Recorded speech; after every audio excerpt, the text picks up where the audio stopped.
서울 강남역 10번 출구 묻지마 범죄 희생자를 추모하는 공간이자 여성의 안전에 대한 사회적, 제도적 장치를 촉구하는 상징적 공간이 됐는데요. 경찰과 각 지자체는 범죄 위험에서 여성과 사회적 약자를 보호하는 대책들을 속속 내놓고 있습니다. 김현주 기자가 자리에 나와 있습니다. 어서 오세요. 자, 추모 쪽지로 뒤덮였던 강남역 10번 출구, 오늘 변화가 있다고요? 네, 그렇습니다. 추모의 벽이라고 불릴 만큼 많은 분들이 가서 애도를 표했던 곳인데요. 네. 이 공간을 운영했던 시민들이 자발적으로 여기 붙었던 그 추모 쪽지들을 이렇게 떼어냈습니다. 네. 네. 이 추모 쪽지들을 보시다시피 저 트럭에 있는 스티로폼 판에 쪽지들이 빼곡하게 다시 붙어 있는데요.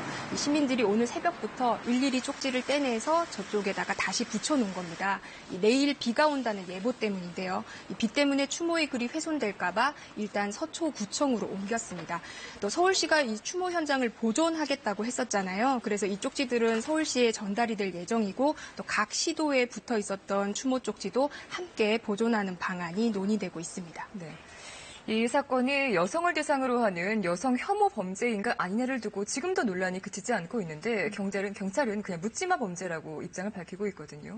네, 그렇습니다. 경찰이 피의자에 대해서 심층 심리 분석을 진행을 했더니 정신분열증, 즉 조현병에 의한 피해 망상이라는 결론을 내렸습니다. 피의자가 2003년부터 피해 망상 증세를 보이다가 2년 전부터 여성에 대한 피해 의식이 강해졌다는 겁니다. 네, 관련해서 대책이 하나둘씩 나오고 있는 것 같아요. 어떤 게 있습니까? 네, 오늘 경찰청장이 기자간담회를 통해서 몇 가지 대책을 내놨는데요. 우선 6월 1일부터 석 달 동안 특별 치안 활동을 실시하겠다고 했습니다.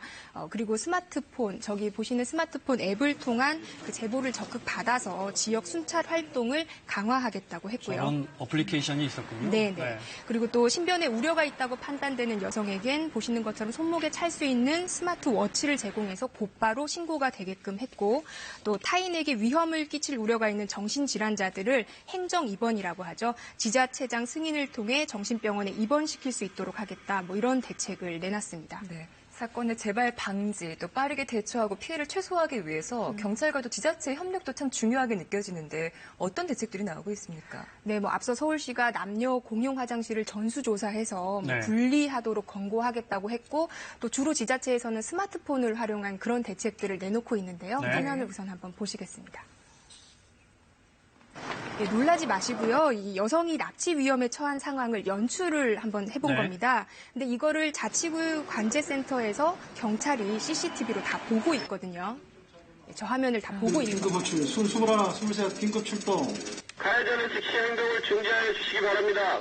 지금 경찰관이 현장으로 출동하고 있습니다. 네, 저렇게 현장 CCTV에 달린 스피커로 경고 방송도 합니다. 그러면 가장 근처에 있는 경찰이 스마트폰으로 CCTV를 보면서 출동을 좀 더 빨리 할 수가 있는 거죠.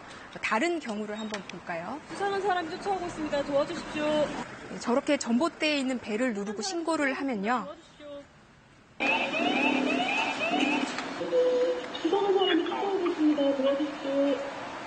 예, 잠시만 기다리세요. 곧 조치해드리겠습니다. 역시 관제센터로 상황이 바로 접수가 되고 또 주변에 있는 경찰이나 안심귀가 도우미가 나타나서 함께 귀가를 하는 겁니다. 보신 거는 서울시가 오는 9월까지 구축할 예정인 안심이 앱인데요. 이걸 스마트폰에 설치를 하면 위급할 때 흔들기만 해도 앞서 보신 것처럼 관제센터와 연결이 되는 겁니다. 흔들기만 해도. 네네네. 그리고 강동구에서도 화장실 반경 50m 이내에서 위험한 일이 생기면 또 휴대전화를 앞에 보신 것처럼 흔들기만 하면 경찰이나 보호자에게 위치가 전송되는 그런 서비스를 할 예정입니다.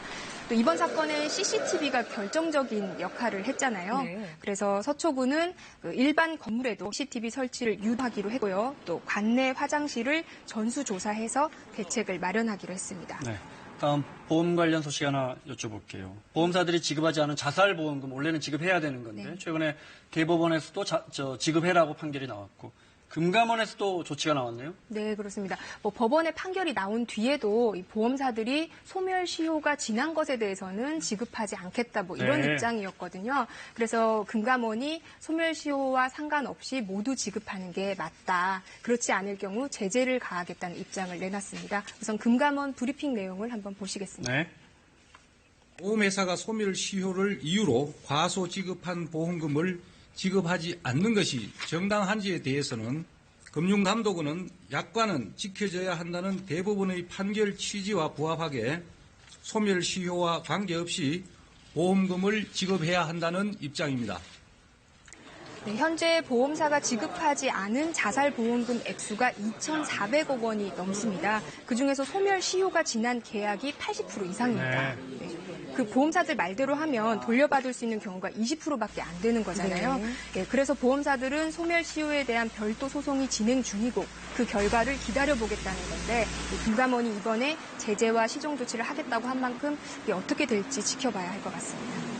마지막으로 우리 가정에서 특히 요리할 때 꼭 알아두어야 할 소식 가져오셨다고요. 네, 밀폐된 공간에서 이제 조리를 하게 되면 1급 발암 물질이죠. 초미세먼지가 매우 높아진다는 건데요. 네. 그 내용을 한번 보시겠습니다.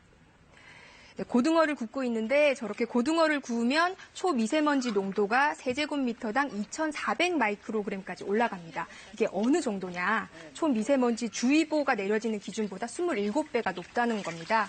다른 음식들을 한번 보면요. 삼겹살을 구울 때는 15배, 네. 계란 후라이는 12배, 볶음밥은 2배로 이렇게 높게 나왔습니다. 보통 초미세먼지 주의보 내려지면 외출도 안 하고 문도 이렇게 닫아주시잖아요. 네. 근데 막상 음식을 할 때는 또 환기를 깜빡하시는 경우가 많아요. 반드시 환기를 시키시고 조리 뒤에도 15분 동안은 환기를 하는 게 좋다고 합니다. 특히 주부들이 저거 알아둬야겠네요. 네. 그렇죠? 자, 김현주 기자였습니다. 고맙습니다.